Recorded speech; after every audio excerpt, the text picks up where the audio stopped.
abuso, sei lá. Ah. Hã? Não, porque eu tenho um ritmo, assim, tipo, não sei.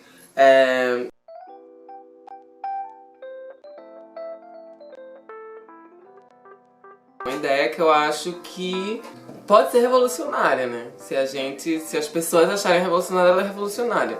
Que é macho shaming. Então, macho, né? E shaming vem do inglês, que shame é tipo, é vergonha. E aí shaming é você envergonhar uma pessoa por fazer alguma coisa. Por exemplo, slut shaming, que é tipo quando... Slut é tipo vadia, vagabunda. Quando as pessoas, sei lá... Como é que fala? Acusam, envergonha, não é envergonha, tipo, denigre a imagem de uma pessoa por ela ser puta, vagabunda, qualquer coisa. Ah, a música. Tem que parar a música. Direitos autorais. Direitos autorais, porque eu espero que não vai dar pra ouvir a música. E aí tem por isso que tem esse movimento todo do slut walk, do orgulho das vadias, da marcha das vadias.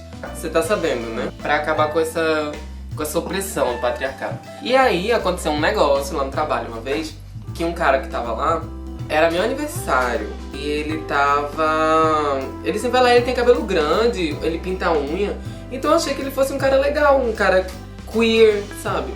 E ele sempre dança sempre, parece, tá tocando tecneira, dum dum dum, e ele tá tipo, só na salsa, assim, ele é todo latino. Só que eu nunca dei muita bola pra ele, porque, enfim, ele é mais um cliente, mas ele só era minhas empates, né?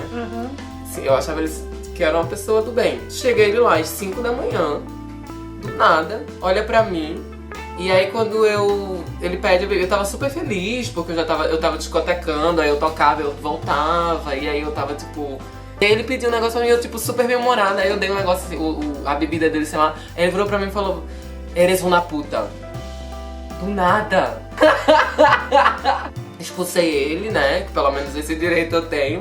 Só que no próximo dia, a pessoa que tava trabalhando, que é assim, lá no bar, a gente tem, cada noite tem um chefe, né, um manager da night, que toma as decisões, que paga o DJ, que não sei o quê. No dia seguinte era outro manager, que não sabia da história, e aí o cara apareceu lá de novo.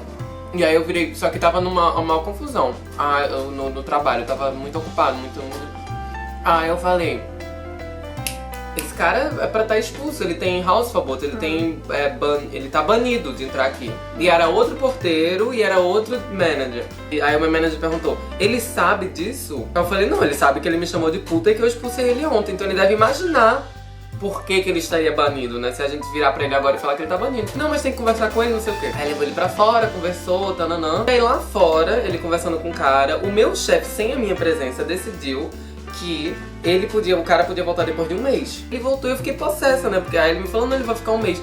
Aí eu, mas por que você decidiu isso? Sem me perguntar nada. O meu chefe tava só querendo arrumar um jeito de fazer o cara sentir que não era legal o que ele fez e ao mesmo tempo não perder um cliente. Mas eu, no momento, eu fiquei puta, porque eu pensei, bem, o meu poder de decisão é zero em uma situação que eu tô sofrendo abuso, sei lá. Aí depois de um mês, na hora que ele voltou, o dono do bar, que não era só o meu manager daquela noite, tava lá. E também o manager da noite que tinha... Ele olhou pra mim e deu um sorrisinho cínico, assim, né? Tipo, meio que voltei, tipo... Ganhei. E na hora eu comecei a chorar e falei com o meu chefe, aí eu briguei com o meu chefe, com o dono do bar, que ele tipo, ele não sabia de nada, né? Expliquei rápido, assim, chorando, puta já. Sei que eu briguei com o meu chefe, mas depois, enfim, o meu chefe me entendeu, falou, se desculpou, tal. O meu chefe também já deixou eu expulsar outras pessoas lá do Craig e banir outros machos lá do Craig. E aí... eu me senti o quê? Humilhada, eu me senti uma pessoa, assim, impotente, eu me senti... que mais uma vez um abuso, uma situação de violência de um homem contra uma mulher não vai dar em nada, e o cara não vai sofrer consequência nenhuma, ele vai fazer o que ele quiser e ainda vai sorrir na minha cara, né? Um belo dia eu fui lá no meu trabalho dançar, porque é uma boate, e o cara tava lá também. Só que eu era amiga do DJ, por isso que eu fui lá. Eu era amiga da galera que tava dançando lá, porque, enfim, eu trabalho lá, a galera me conhece. E ele tava lá. E aí eu só, tipo, de vez em quando eu olhava assim pra trás pra ver onde ele tava, ele foi se aproximando. No que ele foi se aproximando, eu pensei, meu Deus, o que é que eu vou fazer, né? Porque a minha vontade era dar na cara dele, lógico. Eu comecei a falar pra todo mundo. Assim, claramente falando pra todo mundo que eu tava falando dele. Aí eu chegava pro DJ e falava, esse cara fez não sei o que, não sei o que, não sei o que. E aí o DJ já olhava esquisito pra ele, tipo... babaca. A galera que tava lá dançando, não sei o quê. A galera árabe, tá ligado? Tipo, a galera punk rock. Chamando de irmã, não sei o quê. Aquela união total.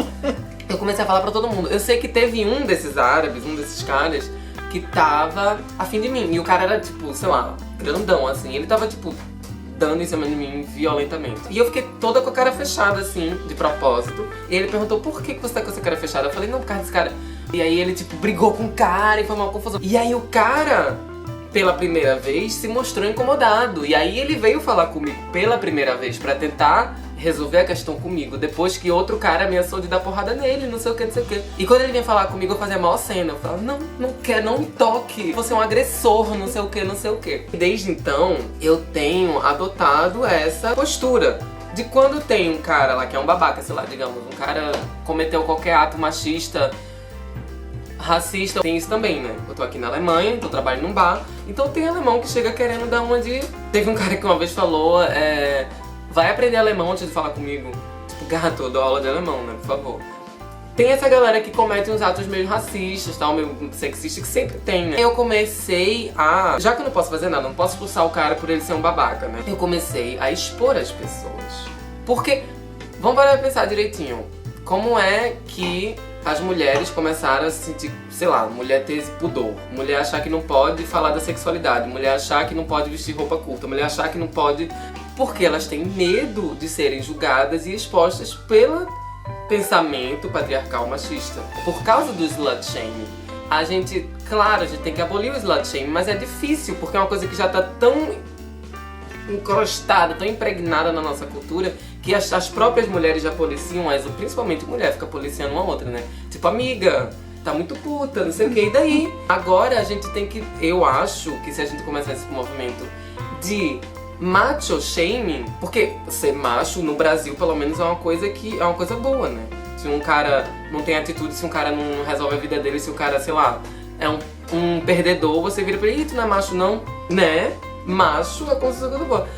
Agora eu acho que não, acho que a gente vê um cara andando e o que tá reganhado aí? Parece que é o dono. Você não é a dona daqui. Por que você tá falando? Por que essa menina é pra namorar? Aí tem que parar de dar moral pra macho, entendeu? Porque também tem outra coisa. Eu tava lembrando agora no metrô mesmo, que tem uma amiga minha que aceita um monte de coisa dos namorados, um monte de coisa que ela não quer, seja o que for, seja a prática sexual, seja o fato do cara sair muito e não dar atenção a ela, porque não sei o quê, porque acha, não, mas ele é muito gato, e tipo, e eu não vou, eu tenho medo de perder o cara, eu tenho medo de não sei o quê, tem medo de ficar sozinha, entendeu? Porque sabe que homem tá cagando e andando. Então acho que é pra a gente começar a cagar e andar também. Por que só a gente tem medo de ficar sozinha? Eu tenho pra mim, a Bíblia não relata, mas eu tenho pra mim que homem, quando ele fica com mulher muito gata, ao invés de ele valorizar isso, ele fica se achando. Então ele acha que, eu posso ficar com uma mulher gata, uma mulher gostosa, uma mulher que todo mundo quer pegar, não sei o quê. Ao invés de valorizar essa mulher,